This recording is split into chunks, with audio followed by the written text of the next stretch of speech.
ሰላም ጤና ይስጥልኝ ውድ የብስራት ቴሌቪዥን የዩቲዩብ ቻናል ቤተሰቦቻችን የብስራት ሀታ ፕሮግራማችን አሁን ጀምሯል። በዛሬ ብስራት ሀታ ፕሮግራማችን በሰሞኑ በኢትዮጵያ ፕሪሚየር ሊግ የሚነሳው የውጤት ማስቀየር ስራ ጉዳይ ላይ ቆይታ የምናደርግ ይሆናል። ፕሮግራሙን አዘጋጅተን ወደ እናንተ በማቅረቡ መላኩ ወልደሰንበትና እኔ አንተነህ ታረቀ ከመላው የስቱዲዮ ባለሙያዎች ጋር በጋራ መሆን አብረን ቆይታ የምናደርግ ይሆናል። እስከ ፕሮግራማችን ፍጻሜ ድረስ አብራችሁን ቆዩ። መሌ ሰላም እንዴት አለ? ሁሉ ሰላም?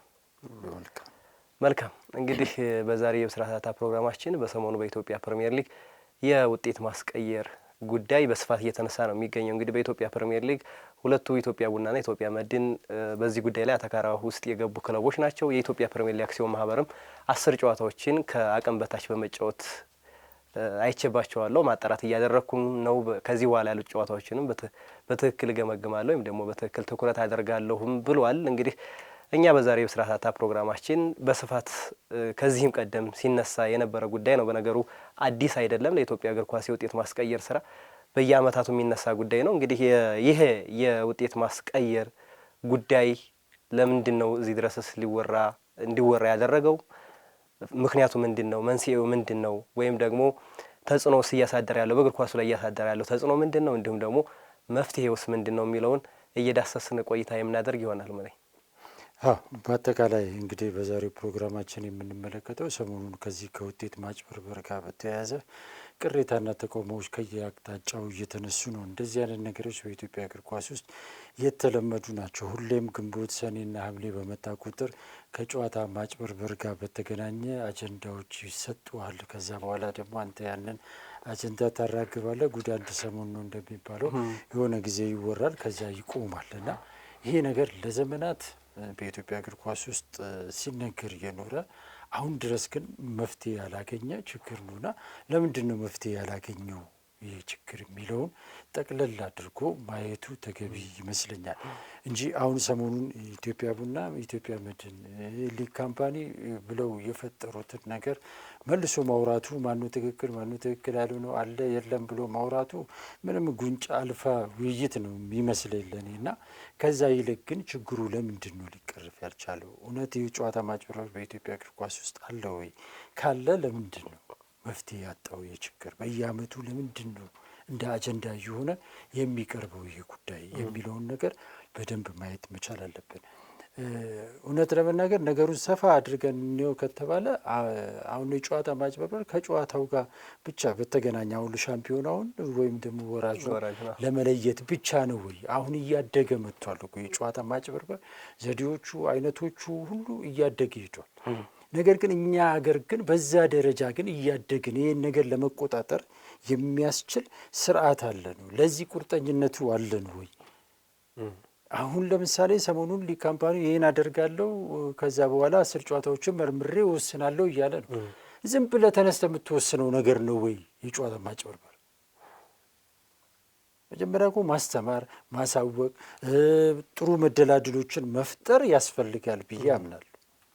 ስለዚህ አሁንም ዝም ብሎ ለሚዲያ ፍጆታ ምን ተባለ ለመባል ካልሆነ በስተቀር እኔ እንደ አጠቃላይ አሁን ለሚደረጉ ኢትዮጵያ ቡና የሚያነሳውም ችግር ኢትዮጵያ መድንም ለመከላከል የሚያደርገው ሌሎቹም ክለቦች እያደረጉ ያሉት አሁን ሁለቱ ገፍቶ ስለወጡ ወይ ደብዳቤ ስለጻፉ ነው አሁን እየተነጋገርን ያለ ነው እንጂ ደብዳቤ ያልጻፉ ነገር ግን በየኮሪደሩ ግን የሚወሩ ግን ብዙ ነገሮች አሉ። እያንዳንዱ ጨዋታ ይመርመር ቢባል ችግር አለ።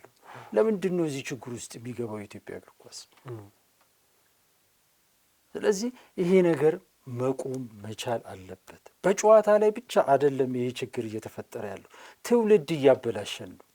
ማጭበርበር ማለት ሙስና ነው፣ በሌላ አነጋገር ሌብነት ነው። ስለዚህ እየነገርን ያለ ነው። እኔም አሁን እዚህ ተነስቼ ሳወራው ትንሽ ያሳፍረኛል። የሞራል ጉዳይ አለ። በዚህ ደረጃ ሚሊዮን ህዝብ በሚከታተለው ስፖርት ውስጥ ማጭበርበር አለ፣ ሙስና አለ ብለህ መናገር መስማት በጣም ይቀፋል፣ ይደብራል። ስለዚህ ይሄ ጉዳይ በደንብ ሲሪየስሊ መታየትና ለአንዴና ለመጨረሻ ጊዜ ማጥፋት ባይቻል እንኳን መቀነስ የሚቻልበት ስርዓት መፈጠር አለበት። ስለዚህ ዛሬ ላይ ኢትዮጵያ ቡናና ሲዳማ ቡናና መድን ስለተጫወቱት ጨዋታ ወይ አዳማና እንትና ስለ ባንክ ስላደረጉት ጨዋታ እያልን እየጠበብን ሰፈር ውስጥ መግባት ምንም አያረግም፣ አይጠቅምም። ከዛ ይልቅ እንደ ሀገር ምንድን ነው እያደረሰብን ያለው? ይሄ ነገር እያደገ ሄዶ በአህጉር አቀፍ በዓለም አቀፍ ደረጃ ሀገርን የሚያዋርድ ድርጊት የሚፈጸምበት ነው። የኢትዮጵያ ፕሪሚየር ሊግ እድሜ ለዘመኑ ቴክኖሎጂ አሁን የትም ዓለም ላይ ማንም ያለ የውጭ ሚዲያዎችም በቅርብ የሚከታተሉት ሊግ ነው። ስለዚህ እዚህ ሊግ ላይ እንደዚህ የወረደ ተግባር ሲፈጸም መስማት፣ ማየት፣ ይሄን እየሰሙ እያዩ ዝም ማለት እንደ ሀገር ያሳፍራል፣ ያሳዝናል። ስለዚህ መፍትሄ ማግኘት መቻል አለበት። ይሄ ጉዳይ የስፖርት ቤተሰቡ ጉዳይ ብቻ አይደለም፣ የመንግስት ጉዳይ ነው። መንግስትም እዚህ ጉዳይ ውስጥ ሊገባበት ይገባል። ስለዚህ ሁሉም ባለድርሻ አካላት እዚህ ውስጥ ትኩረት ሰጥተው መፍትሄ ሊያገኝ ይገባል። ስለዚህ እዛ ላይ ነው መወያየት ያለብን እንጂ ስለ ዘንድሮ የኢትዮጵያ ፕሪሚየር ሊግ እንትና ወረደ ወጣ ምናምን ተጎዳ አልተጎዳ ምንም እሱ አይጠቅመንም። ስለዚህ እንደ አጠቃላይ ችግሩን ለመቅረፍ መሄድ ላይ ትኩረት መደረግ አለበት። የእኛ ሚዲያን ጨምሮ ሁሉም ሚዲያ መስራት ያለበት አሁንም እከሌ እከሌ እንዲህ ያለ ሳይሆን እንደ አጠቃላይ ይህ ችግር ለምን ሊቀረፍ አልቻለም? ኢትዮጵያ ውስጥ ለምንድን ነው በየአመቱ እየሄደ ያለው? አሁን እኮ እያደገ ሄዶ ቤት ኪንግ ነው የሚባለው የውርርድ እዛ ውስጥ እኮ ገብቷል። የሚወራረዱ ተጫዋቾች አሉ፣ የሚወራረዱ አሰልጣኞች አሉ፣ ቁማር የሚያስይዙ እያስያዙ የሚጫወቱ አሉ። የኢትዮጵያ ፕሪሚየር ሊግ አክሲዮን ማህበር፣ የኢትዮጵያ እግር ኳስ ፌዴሬሽን ስፖርቱ የሚመሩት እነሱ ስለሆኑ እዚህ ድረስ እኮ ነው ሊሄዱ የሚገባ። አሁን እዚህ ጋር እንትና ስለተጫወተ ብቻ አይደለም። ከዛ በፊትስ ውጤት የተቀየረበት ጨዋታ የለም የለም። እያደጉ ሲሄዱ ሌላው ዓለም ላይ እኮ አሁን ፊፋም የአውሮፓ እግር ኳስ ማህበርም በዚህ ጉዳይ ላይ ሲሰሩ እኮ ከአወራራጅ ድርጅቶች በብዛት እየመጡ ነው ስፖርቱ ጋር። ስለዚህ እነዚህ ተቋማቶች ውጤት ሊያስቀይሩ ይችላሉ እያሉ እነሱም ጭምር እየተከታተሉ ነው። እኛ ግን ለጥ ብለናል። ስለ አወራራጅ አካል ምንም አያገባኝም፣ ዝም ብለናል። ነገር ግን ውጤቱ የሚቀይሩ ድርጊቶች ግን እየተፈጸሙ አሉ አለ የለም ብለን ለማለት ማጣራት መቻል አለብን። ስለዚህ ይሄ ጉዳይ አሁን ላይ ተነስተክ ልክ መላቀቅ አለ ብለህ የሆነ ጨዋታ ብቻ ለማድረግ የምትሰራው ስራ አይደለም። አሁን ሊግ ካምፓኒ ቴክኒክ ኮሚቴ አቋቁም ያለው የትኛው ቴክኒክ ኮሚቴ ነው? ለዚህም ጨዋታ ብለህ ነው የምታቋቁመው? ጨዋታዎች ፍትሃዊ መሆን አለበት። ይህ ፍትህ ጉዳይ ነው እኮ አይደለ? ፊፋ አስቀምጧል እኮ ስለ ፍትህ፣ ስለ ፌር ፕሌይ አይደለ? ከሞራል አኳያ ከጨዋታ አኳያ አይደል? ሁሉም ሰው በላቡ በወዙ ነው ውጤት ማምጣት ያለበት ይላል ፊፋ። እኛም ጽፈነዋል በወረቀት ደረጃ አይደለም? ፌር ፕሌይን ሁሌ እንናገረዋለን፣ ተግባራዊ እናደርገዋለን። ተግባራዊ ሳይደረግ ሲቀር ምንድን ነው ያደረግነው ነገር የሚለው ነገር በጣም በጣም በጣም ሲሪየስሊ መታየት ያለበት። በኋላ ላይ አገር ስሟ ከጠለሸ ከጠፋች በኋላ ለማዳን መሮጥ ተገቢ ትክክል አይደለም። ከዚህ በፊት ታስታውስ እንደሆነ አትሌቲክስ ላይ ትልቁ ችግር የነበረው ዶፒንግ እንግዲህ እንደ ግለሰብ ካየው አትሌቶቹን መጀመሪያ የሚጎዱት፣ ከዛ በኋላ ክለፍ፣ ከዛ ፌዴሬሽን፣ ከዛ ሀገር የሚጎዳ ነገር ሆነ። የኢትዮጵያን ስም በዓለም ደረጃ የሚያጠለሽ ሆነ። ከዛ በኋላ ምንድን ነው የተደረገው? ለጉዳዩ ትኩረት ተሰጥቶ በዘመቻ ነበረ፣ ዘመቻ ተካሄደ። ከዛ በኋላ ራሱን የቻለ ተቋም እንዲቋቋም ተደረገ። ከፌዴሬሽን ከምናምን ነፃ የሆነ ተቋም ተገነባ፣ ዶፒንግን ብቻ የሚቆጣጠር። ምክንያቱም የዶፒንግ አደጋው መጨረሻ ላይ ሀገር ክብር፣ ስፖርቱን የሚያጠፋ የሚያጠለሽ ነገር። በተመሳሳይ የጨዋታ ማጭበርበር፣ ፍትሐዊ ያልሆኑ አሰራሮች፣ ጨዋታ ብቻ እኮ አይደል፣ ፍትሐዊ ያልሆኑ አሰራር አለ ኢትዮጵያ እግር ኳስ ውስጥ የለም አለ። ከምርጫ ከእግር ኳስ አሁን ክለብ ለመግባት ተጫዋቾች የስፖርት ቤተሰቡ የሚያወራው ነገር የለም። አሰልጣኞች ሲቀጠሩ ሲሻሩ ቢወራ ነገር የለም። ያ ፍትሐዊነት ችግር እኮ ነው አይደለ? እንዲህ እያልክ ስትሄድ ብዙ ፍትሐዊ ያልሆኑ ነገሮች በኢትዮጵያ እግር ኳስ ላይ አሉ። እነዚህን ጭምር የሚቆጣጠር አካል መኖርና መፍትሄ ማግኘት አለበት። ችግሩ በየጊዜው መልኩን እየቀየረ ነው እየሄደ ያለው። ስለዚህ ዛሬ በሱ ላይ ትኩረት አድርገን እናወራለን። መልካም። እንግዲህ ይሄ የውጤት ማስቀየር ወይም ደግሞ ማች ፊክሲንግ የሚባለው መቼም ለቃሉ ሁሉም የስፖርት ቤተሰብ አዲስ አይደለም። በሌሎች ዓለማትም እንደ አጠቃላይ የሚደረግ ነገር ነው። ግን ደግሞ በሌሎች ዓለማት ሲደረግ የነበረውና አሁን ላይ የነበረበት ደረጃ ደግሞ የተለያየ ነው። ለምሳሌ የኬንያን ሊግ ማንሳት እንችላለን፣ ዩጋንዳን እንዲሁ የታንዛኒያንም ሊግ ማንሳት እንችላለን። እንደነዚህ አይነት ነገሮች ስፔሻሊ አፍሪካ ላይ በደንብ ጥያቄ የሚነሳበት ጉዳይ ነው። ማች ፊክሲንግ ሁሌ ጥያቄ ይነሳበታል። ግን ደግሞ እነሱ በጊዜ ሂደቶች በተወሰነ መልኩ ነገሮችን እያስተካከሉ ነው የመጡት፣ እየቀነሱ መጥተዋል። ቢያንስ በስፋት ሲነሳ ነበር። አሁን ላይ ግን ያ ነገር በስፋት እየተነሳ አይደለም። ኬንያ ሊግ ላይም እንደምንመለከተው ይሄ ጥያቄ አሁን በዚህ ዓመት በተለይ ሲነሳ አልሰማንም። ምናልባት ዩጋንዳ ላይ አንድ በረኛ ተይዞ ነበር በዚህ ጉዳይ ላይ እንደዚህ ውጤት ለማስቀየር ሲሰራ። ግን እኛ ሀገር ላይ ግን እንዳልከው ነው እንግዲህ ከ30 ከ40 ዓመት በላይ ፈጀ። ያው ዘላለም ዓለም እንደዚሁ ግንቦትና ሰኔ ሲመጣ ተጠብቆ ሁሌ እንደዚህ አይነት ነገሮች ይነሳሉ።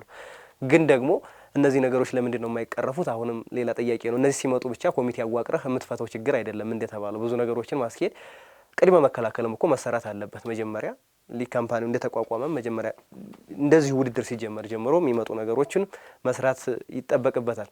ግን ደግሞ አሁን እኛ መጀመሪያ ማንሳት ያለብን ነገር ምንድን ነው መንስኤው?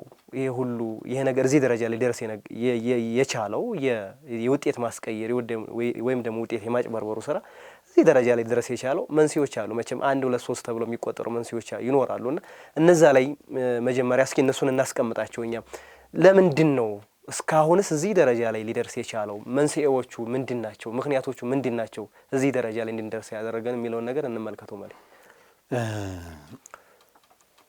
የጨዋታ ማጭበርበር በኢትዮጵያ እግር ኳስ ውስጥ እንዳለ ፍንጭ የታየው 1967 ዓመተ ምህረት ይመስለኛል። ሀማሴንማ አምባይሶራ የሚባሉ ክለቦች በኢትዮጵያ ሻምፒዮና ላይ ሲጫወቱ አንደኛው ለአንደኛው እንዲለቅ ለማድረግ በወቅቱ የሀማሴን ሰዎች ለዕለቱ ዳኛ ጉቦ ሰጡ። 500 ብር ነው የሰጡት በወቅቱ። 500 ብር እንግዲህ ያን ጊዜ ትልቅ ብር ነው። አንዳንድ መረጃዎች አሁን ላይ ስሰማ 750 ብር ነው የሚል ነገር አለ። ዞሮ ዞሮ ግን 500 ብር ለዳኛው ተሰጠው ከጨዋታው በፊት። ዳኛው ይህን ብር ተቀበለና ምን አደረገ? ስልክ ደውሎ በወቅቱ ለክቡር አቶ ይድነቃቸው ተሰማ አሳወቀ። ተቀብሏል ብሩን። ከዛ በኋላ እምቢ ብሎ ቢል ሌላ ነገር ሊፈጠርበት ነው። አላጫውትም ማለት አይችልም። አጫውታለሁ ግን ለክቡር ይድነቃቸው ተሰማ ደውሎ ከጨዋታው በፊት አሳወቃቸው። እሳቸውም ግድ የለም ግባና አጫውት፣ ከዛ በኋላ ሪፖርትን አሳውቅ አሉት። ከዛ ገብቶ ጨዋታውን አጫወተ። እንደተባለው አሸነፈ ሀማሴን። ከጨዋታው በኋላ ዳኛው ሙሉ ሪፖርቱን ጽፎ ገንዘቡንም አምጥተው ለኢትዮጵያ እግር ኳስ ፌዴሬሽን አስረከበ። ከዛ ውጤቱ ተሰረዘ ማለት ነው። ክለቡ ተቀጣ፣ ዳኛው እንዲሸለም ተደረገ።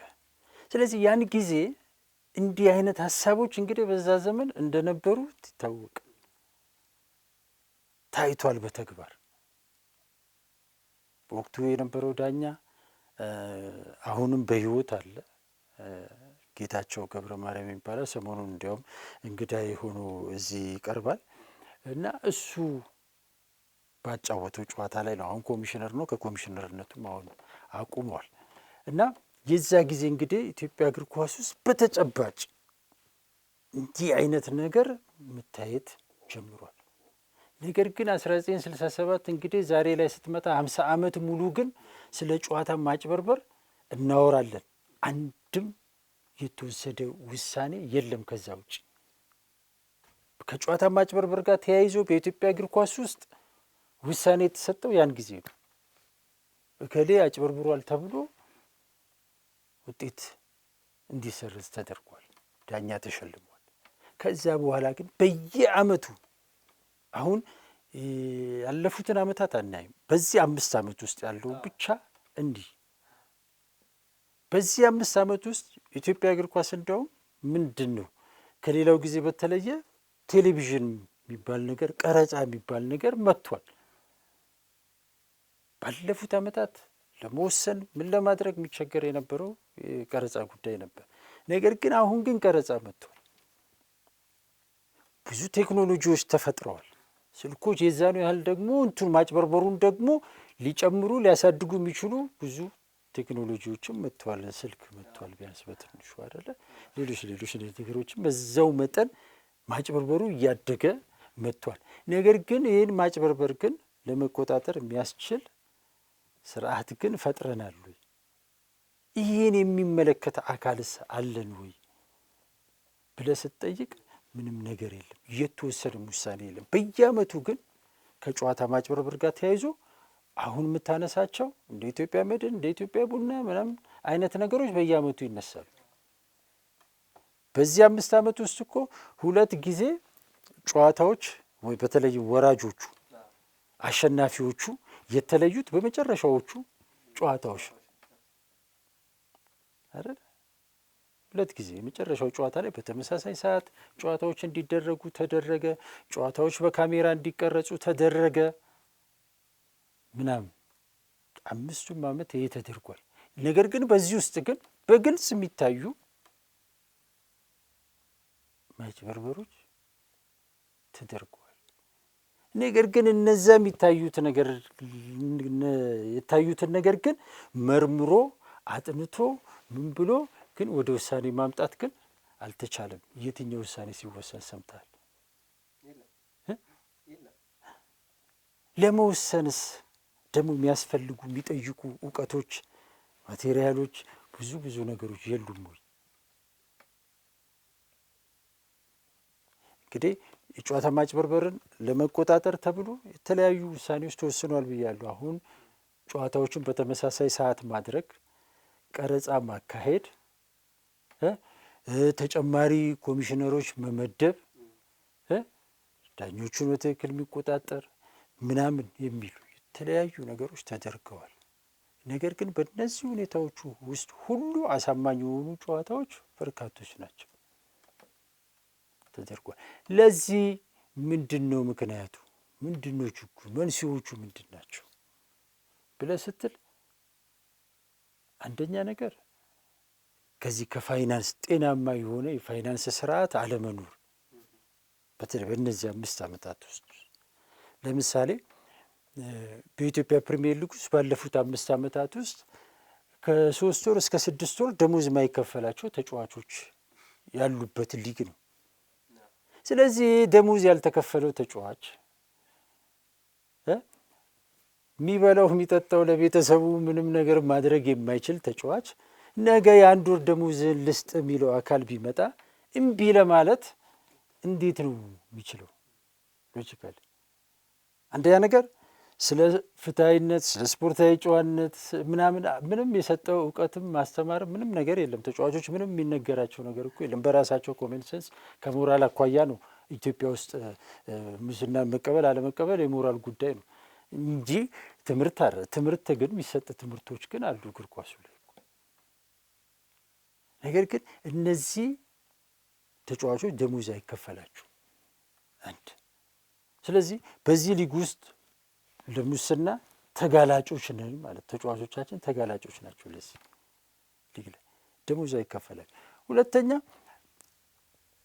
አሁንም ተጫዋቾች ስራ ልሰራ የምችለው በየጊዜው ኢንሴንቲቭ የምትሰጠው ነገር መኖር አለበት። የትም ዓለም ላይ ይደረጋል አይደለም? ኢንሴንቲቭ የሚያበረታታ ነገር። የኛ ሀገር የደሞዝ ያከፋፈል ስርዓት የደሞዝ በአጠቃላይ ፋይናንሳችንን ተጫዋቾች ላይ ኢንቨስት ስናደርግ ምክንያታዊ አይደለም። በአብዛኛው ተጫዋቾች ደሞዝ የሚከፈላቸው ወይም የምታደርግላቸው ላለፈው ጊዜ ለሰሩት ስራ በአንድ ጊዜ ታመጣለህ፣ በ300 ሺህ ብር ትላለህ፣ የአመቱን አንስተህ ትሰጣለህ። ከዛ በኋላ ያ ልጅ ቀጣይ አመት አንተ ልትገለገልበት ነው ያመጣው። እንዴት ነው የሚሰራው? ደሞዙን ኪሱ ከቶ። ስለዚህ ከዛ በኋላ ማንቂያ ነገሮች ያስፈልጉታል። ስለዚህ የሚሰጡ ማንቂያ ነገሮች እኛ ሀገር የለም። ወይም ደግሞ ኢንሴንቲቭ ምናምን ትላለህ፣ እያደገ ማየት ነው። ኢንሴንቲቭ በትክክል ማይከፈል ነው። አንድ ክለብ ሰሞኑን ባለፈው 2 ወር ውስጥ 3 ወር ተጫዋቾቹ ደሞዝ ሳይከፈላቸው ኢንሴንቲቭ ሳይሰጣቸው ምናምን ቀረና በዓል መጣ። ከዛ ተጫዋቾቹ ተፈራረሙና ጠየቁ፣ በዓል ያለ ከፊታችን፣ ቤተሰብ ይጠብቀናል፣ ስለዚህ ቢያንስ ኢንሴንቲቫችንን ስጡን፣ አሊያም የ1 ወር ደሞዝ እንኳን ስጡን አሉ። የለም። እንዴት ብለው እነዚህ ልጆች ወደ ቤተሰባቸው ጋር ይሄዱ? እንግዲህ በኢትዮጵያ ባህል በኢትዮጵያ እንትን አስበው የበዓል ቀን ምን የሚጠበቅብህን ነገር ታውቀዋለህ። እንዲህ አይነት ሊግ ነው ያለን ከፋይናንሳት ደሞዝ በትክክል ማይከፍሉ፣ ተገቢ የሆነ ማበረታቻ የሌላቸው የተለያየ አንኳ ተጫዋቾች ስለሆነ የትም ስራ ላይ የትም ሙያ ላይ እኛ ጋር ብትመጣ እኮ ሰራተኛው ከሚከፈለው ደሞዝ በተጨማሪ ስራውን እንዲሰራ ሊያበረታተው የሚችሉ ብዙ ነገሮች ይደረጋሉ። ክፍያ ብቻ አይደለም እኮ መልካም የሆነ የስራ አካባቢ መፍጠር በራሱ እኮ ኢንሴንቲቭ ነው ለሰራተኛው አይደለ? ብዙ ተቋማቶች ባንክ ኢንዱስትሪ ላይ ስትሄድ ለሰራተኛው እኮ መኪና ገዝቶ ይሰጣል አይደል? መኪና የሚገዙ ቤት የሚገዙበት ነገር ይመቻችላቸዋል። እግር ኳሱ ላይ ስትመጣ እንደዚህ አይነት ነገሮች አሉ ወይ? ተጫዋቹ የሚያበረታታ ነገር።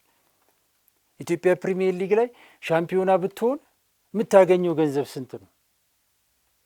አመት ሙሉ ፐርፎርም ብታደረግ የሚሰጥ የተለየ እውቅና አለ ወይ? ቢያንስ እውቅና እንኳን ለመስጠት እኮ አንችልም። ማንደፍር ማንፈልግ ሰዎች ነን። እኔ በአንድ ወቅት ኢትዮጵያ ፕሪሚየር ሊግ ላይ 20 ዓመት በላይ የተጫወተው ደጉ ደበበ ብቻ ነው። በኢትዮጵያ ፕሪሚየር ሊግ ላይ ደጉ ደበበ 20 ዓመት በላይ ተጫውቷል። ይሄ ለወጣቶቹ ለተተኪዎቹ አርያ ነው። ስለዚህ ቢያንስ ይሄን እውቅና ስጡት ሰርተፊኬት ብለናቸው ሰርተፊኬት ለመስጠት እኮ ያልቻለ ነው ሊግ ካምፓኒው የኢትዮጵያ እግር ኳስ ፌዴሬሽን። ታዲያ ሰዎች በምንድን ነው የሚበረታቱት እዚህ ስራ ላይ? ስለዚህ የሚያነቁ ነገሮች ናቸው እንደዚህ አይነት ማጭበርበር እንትኖችን የሚያስቀሩልን። ሰርተ እንደምታገኝ ስታቅ ሌብነት ውስጥ እኮ አትገባም። ስለዚህ ሊጋችን እንዳጠቃላይ ከፋይናንስ ጤናማ የሆነ የፋይናንስ ስርዓት አለ መኖር፣ ለሰዎች እውቅና መስጠት እንግዲህ ሰርተፊኬት መስጠት አንድ ነገር፣ ሰዎች ባሉበት ፊት ወጥተህ መናገር። 20 ዓመት አገልግሏል ደጉ ደበበ። የኢትዮጵያ ፕሪሚየር ሊግ እኮ ማስታወቂያ መሆን ያለበት ደጉ ደበበ፣ ግን ይህን ማድረግ አልቻለም ሊግ ካምፓኒያችን። ስለዚህ እውቅና አንሰጥም፣ ሽልማት አንሰጥም፣ ተገቢውን የሚገኘውን ገንዘብ በአግባቡ አናወጣም። ስለዚህ ከዚህ ጋር በተያያዘ ለሙስና ወይም ለጨዋታ ማጭበርበር አንዱ ምክንያት ጤናማ የሆነ የፋይናንስ ስርዓት አለመኖር። ሁለተኛው ገለልተኛ የሆነ አመራር አሰራር የለንም። አሁን ሁል ጊዜ ማጣራቶች ይደረጋሉ። በአንድ ወቅት እኮ ጸረ ሙስና ኮሚሽን ይህን የጨዋታ ማጭበርበር ያጣራልን ተብሎ ተኪዶ ነበር። ፌዴሬሽኑ በቃ ከአቅሜ በላይ ነው አንተ አጣራና ወስድልኝ ምናምን ተብሎ በኋላ ሄዶ ጉዳዩ እንትን ሲል ተቆረጠ።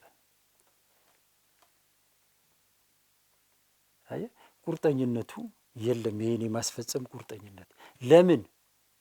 አመራሩ በቀጥታም ሆነ በተዘዋዋሪ ተሳታፊ ነው እዛ ውስጥ። በቃ ሄዶ ይነካዋል። ወይ በብሔሩ ይመጣል፣ ወይ በአካባቢ ይመጣል፣ ወይ በጓደኝነት ይመጣል። ጉዳዮች የሚታዩት በዛ ሰው። ከዛ በቃ ይሄን ስንነካኩ ይሄን ከነካን ተጫዋቹ ብቻ አይደለም፣ አሰልጣኙ ብቻ አይደለም፣ አመራሩ ብቻ አይደለም፣ ከንቲባው የሚል ነገር በሂደት ይመጣል። ጉዳዩ ሲሄድ ጨዋታ ማጭበርበር በአንድ ቦታ ብቻ የሚቆም ጉዳይ አይደለም፣ ተያያዥ ነገሮች አሉ። ስለዚህ ለዛ ገፍቶ እንዲሄድ አይደረግም፣ ይቆረጣል። የሚወስኑት ሰዎች ይሄን የሚወስኑት ሰዎች በአብዛኛው የኢትዮጵያ እግር ኳስ ፌዴሬሽን ውስጥ ወይም አሁን ሊግ ካምፓኒ ውስጥ ያሉ ሰዎች በሊግ ካምፓኒው ቦርድ ተጽዕኖ ውስጥ ያሉ ሰዎች ናቸው። ገለልተኛ አይደሉም፣ ነጻ አይደሉም። ይመለከታቸው የክለብ ደጋፊዎች ናቸው፣ የክለብ እንትኖች ናቸው። ስለዚህ ለመወሰን ሲቸገሩ ታያል። የኢትዮጵያ እግር ኳስ ፌዴሬሽን ዲሲፕሊን ኮሚቴ ያለ፣ ዲሲፕሊን ኮሚቴው በማን ተጽዕኖ ውስጥ ነው? በስራ አስፈጻሚው ተጽዕኖ ውስጥ ያለ ነው። ገለልተኛ አይደሉም። ሲወስኑ ከሌ ሲወስን እሱ እኮ የከሌ ደጋፊ ነው፣ እሱ እኮ የከሌ ብሔር ነው፣ እሱ እኮ የእንትና እንትን ነው ተብለ ብዙ የምትመዝባቸው ነገሮች አሉ። ኮሚቴዎቹ ሲዋቀሩ የተዋቀሩት በቃ ዲስፕሊን ነው። ዲስፕሊን የሚፈልገው የህግ እውቀት ነው። የህግ ሰው በሙሉ ከዛ ከገባ ምናልባት ዳኛ ነው የሚገባው። ገብቷል። ክፍተቶች አሉበት። ኮሚቴ ስታቋቁም ራሱን የቻለ ሙያው የሚጠይቃቸው ነገሮች አሉ። ኢትዮጵያ ውስጥ እንደተለመደው ብዙ ጊዜ ስፖርቱ አካባቢ ኮሚቴ ሲቋቋም ገንዘብ ያለው ነው የሚባለው። በቃ 10 ገንዘብ ያለው ሰው ይገባል። ምናልባት ኳስ ያለው ከተባለ ዳኛ ወይም ምናምን ነገር ይጨምራል፣ አለቀ።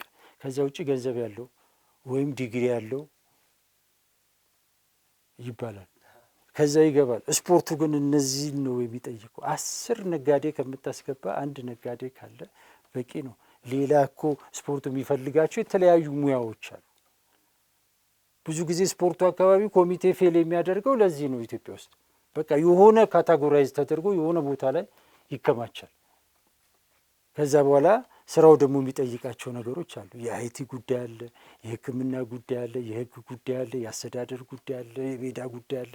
ብዙ የሚጠይቃል። ስለዚህ ኮሚቴው በዛ ደረጃ ሰልክት ስለማይደረግ የአቅም ውስንነት አለበት። ስለዚህ ቁርጠኝነቱ እና ገለልተኝነቱ አለመኖሩ እግር ኳሱ ላይ ቁርጠኛ የሆነ ውሳኔ መወሰን አትችልም። መነሻው ይሄ ነው። ሌላው የምታነሳው ነገር ከዚህ ክለቦች ከእቅድ ጋር ከፕሮፌሽን ጋር ከአስተዳደር ጋር ተያይዞ የሚመጡ ነገሮች። እግር ኳሳችን የሚመራው ብዙ ጊዜ አማተር በሆኑ ሰዎች ነው፣ ፕሮፌሽናል ባልሆኑ ሰዎች ነው የሚመራው። ስለዚህ እግር ኳሱን ተረድተው እግር ኳሱን እግር ኳሳዊ በሆነ ነገር ማቀድ አይችሉም። ለምሳሌ ኢትዮጵያ ፕሪሚየር ሊግ ላይ ከዚህ በፊት እናነሳዋለን አይደለ? ሻምፒዮና ለመሆን ስንት ነጥብ ነው የሚያስፈልግ? አሁን ፕሪሚየር ሊጉ ላይ እኮ አንዱ ችግር የሆነው እኮ ሻምፒዮና ለመሆን አሁን ለምሳሌ መድን እየመራ ነው። ሁሉም ቲሞች መድን ዋንጫ ይበላል ብለው ሰጥተውታል። ማን ይወርዳል? ወልዋሎ ወርዷል፣ ሽሬ ወርዷል። አሁን ደግሞ እንትና ይወርዳሉ ብለው ለይተውታል። ሻምፒዮናው ታውቋል። ሌሎቹ ምንድን ነው የሚያደርጉት? ደረጃ መዳቢዎች ናቸው አይደል? ለፈለጉት ይሰጣሉ። ይህ እንዳይሆን ምንድን ነው የምታደርገው? እግር ኳሱ በእውቀት የሚመራ ከሆነ በትክክለኛ ፕሮፌሽናል ሰዎች የሚመራ ከሆነ እነዚህ ክለቦች እኮ ሁሉ ቡድን ዋንጫ አይበላም፣ አንድ ቡድን ነው ዋንጫ የሚበላው። ስለዚህ ሌሎቹ ምንድን ነው የሚሆኑት? አሁን መሀል ላይ ሰፋሪ የሆኑ ውድድር ዘመኑ መቼ ባለቀ የሚሉ ክለቦች የሉም፣ ተጫዋቾች የሉም፣ አሰልጣኞች የሉም። ስለዚህ እነዚህ ተጫዋቾች እንዴት ነው ሜዳ ገብተው የሚፈለገው? እግሩን እየጠበቀ የሚጫወት ኳስ ተጫዋች እኮ አለ። አሁን ኮንትራቴ ሊያልቅ ነው እያለ ታርጌት የላቸው ክለቦቹን በቃ ትተውታል። እቅድ የላቸው። ስንት ነጥብ ነው ማስመዝገብ ያለብን? እያንዳንዱ ክለብ እኮ አንዱ ዋንጫ ለማቀድ ሊያቅድ ይችላል። አንዱ ደግሞ ከዘንድሮ አፈጻጸሜ ዘንድሮ ላይ የተሻለ መፈጸም አለብኝ፣ ይህን ከፈጸምኩኝ ለእኔ ዋንጫ ነው። ስለዚህ ለተጫዋቾቼ ማድረግ ያለበት ነገር ኢንሴንቲቮች መስጠት አለ፣ ሽልማቶች መስጠት ካለበት ሽልማቶች መስጠት አለበት። ሊግ ካምፓኒውም ቲሞች በየደረጃው በሚያመጡት ውጤት ልክ ተጨማሪ ክፍያዎች፣ እውቅናዎች፣ ምኖች እንዲያገኙ ማመቻቸት አለበት። ይሄንን ሊያደርግ የሚችለው ስፖርቱን በትክክል የተረዳ ሙሉ ጊዜውን የሚያጠፋ ሙያተኞችን ማፍራትና በእነሱ መምራት ስንችል። አሁን ግን ስፖርቱ እየተመራ ያለው በትርፍ ጊዜ አገልጋዮች ነው። ከላይ እስከታች ፌዴሬሽኑንም በለው ክለቦቹንም በለው ምናምንም በለው ሁሉ ስፖርቱን የማያውቁት ሰዎች ነው። ስለዚህ ይህንን እንዴት መምራት ይችላሉ? ተጫዋቾች ከአመት እስከ አመት ፐርፎርማንሳቸው መለካት መቆጠር አለበት። በምንድን ነው የሚለካው የተጫዋቾች ፐርፎርማንስ? ማን ነው ጥሩ ማን ነው እንትን? ልክ እንደ ከብት ስትገዛ የደበግ እንትኑን ያዘውና እስቲ እንደዚህ አድርገው ጥርሱ ሸርፏል ወይ ምናምን እንደሚባለው ተጫዋቹም እንደዚህ ነው። ምንድን ነው አፈጻጸሙ አመት ሙሉ የዚህ ቡድን? ካለፈው ዓመት የዘንድሮ በምንድን ነው መለኪያ አለ? አሰልጣኙ ደስ ካለው ይሄ ከሌ ሜሲ ነው ይልሃል፣ ከሌ ደግሞ እንትና ነው አይችልም ይልሃል። እሺ በቁጥር አምጣ ስትለው የለም፣ መለኪያ የለንም። እግር ኳሱ ገብቷል። መለኪያ ስለሌለም ስንከፍልም መለኪያ የለንም፣ ተጫዋቹን ስናመሰግንም መለኪያ የለንም፣ ምንም ስንል መለኪያ የለንም። አሁን እንዲያውም መለኪያው በቃ ፌስቡክ ሆኗል። ይሄ ማህበራዊ ሚዲያ ላይ በቃ በዚህ በዛ ብሎ የሆኑ ግሩፕ ተነስቶ መላኩ ጀግና ነው ብሎ ካለ በቃ መላኩ ጀግና ነው፣ በቃ ይሸለማል፣ ይከፈለዋል፣ ምናምን ይለዋል። ይህ ነው ወይ መለኪያችን? እግር ኳሳችን የምንለካበት ነገር የለም። አሁንም ቴክኒክ ኮሚቴ ምናምን ተብሏል አይደል? ካምፓኒ የትኛው ቴክኒክ ኮሚቴ ነው? እስቲ የትኛው ቴክኒክ ኮሚቴ? ቴክኒካል ነገሮችን የሚያይ ኮሚቴ ነው አይደል? የኢትዮጵያ ፕሪሚየር ሊግ ባለፉት 5 ዓመታት ተገምግሞ ያውቃል? ቴክኒካሊ ተገምግሞ ያውቃል? አልተናገርን። ባለፈው እንደውም ሊግ ካምፓኒውን ስራ አስኪያጅ ጠይቄያቸው በዚህ አንደኛውን ዙር በተመለከተ ግምገማ እናደርጋለን አሉ። ግን ይኸው ወፍ የለም፣ እስካሁን አልተገመገመም ሊጉ። የኢትዮጵያ እግር ኳስ ፌዴሬሽን በዚህ 5 ዓመት ውስጥ ቴክኒካሊ ይሄን ውድድር ገምግሞት ያውቃል? ስለዚህ ማትለካ ማትገመገም ከሆነ እንዴት ነው ልሰራ የምችለው? ስለዚህ ዛሬ እከሌ ቡድን ጥሩ ተጫውቷል፣ እከሌ ቡድን ጥሩ አልተጫወተም ብለክ የምትለካው ከአቅም በታች ተጫውቷል ወይ ጨዋታ ማጭበርበር አካሂዷል ብለህ የምትለው እኮ ጨዋታዎችን መገምገም ስትችል፣ ግለሰቦችን መገምገም ስትችል፣ የትላንትናውን ማወቅ ስትችል ነው ዛሬን ልክ አይደለም ብለህ የምትለው። ይሄ ተደርጎ አያውቅም። ባልተደረገበት ሁኔታ እንዴት መፍትሄ ልታመጣ ትችላለህ? አሁን ሰሞኑን የተነሳው የሲዳማ ቡናና የመድንን ጨዋታ ተመልከት። በውጤት ደረጃ 3-0 ነው። ወደ ቁጥር ወደ ዳታ ስትመጣ ግን የሚናገረው ነገር ሌላ ነው። ደግሞ ያወዛግባል። አሁን በዚህ ላይ ተነስተ ነገር እንደዚህ ላርግ ብለህ ብትል ምንድን ነው የሚመጣው ነገር? ውዝግብ ነው። ስለዚህ መለኪያ ሊኖረን ይገባል። እግር ኳሳችን የኢትዮጵያ እግር ኳስ ፌዴሬሽን ባለፈው ጊዜ ውይይታችን ላይ ተናግረናል አይደል? ከዚህ ሊግ ነው እንግዲህ ይዞ የሚሄዱ በዚህ በኢትዮጵያ ፕሪሚየር ሊግ በአመቱ ውስጥ ቁጥራዊ መረጃዎችን ስታይ 50% እና ከዛ በላይ የሚያስመዘግቡ ቡድኖች ከ1 እስከ 4 የሚወጡ ቡድኖች ብቻ ናቸው ብለናል። ይሄ በጣም የወረደ ነው ድጋም። ከዚህ ሊግ ላይ ነው ወስደህ የምታወዳድረው። ስለዚህ ስራችን አለመገምገሙ፣ ስፖርቱ በበቂ ባለሙያዎች አለመመራቱ፣ ይሄ የጨዋታ ማጭበርበር ችግር አሁን ድረስ አብሮን እንዲዘልቅ አድርጓል ብዬ ነው የማምነው።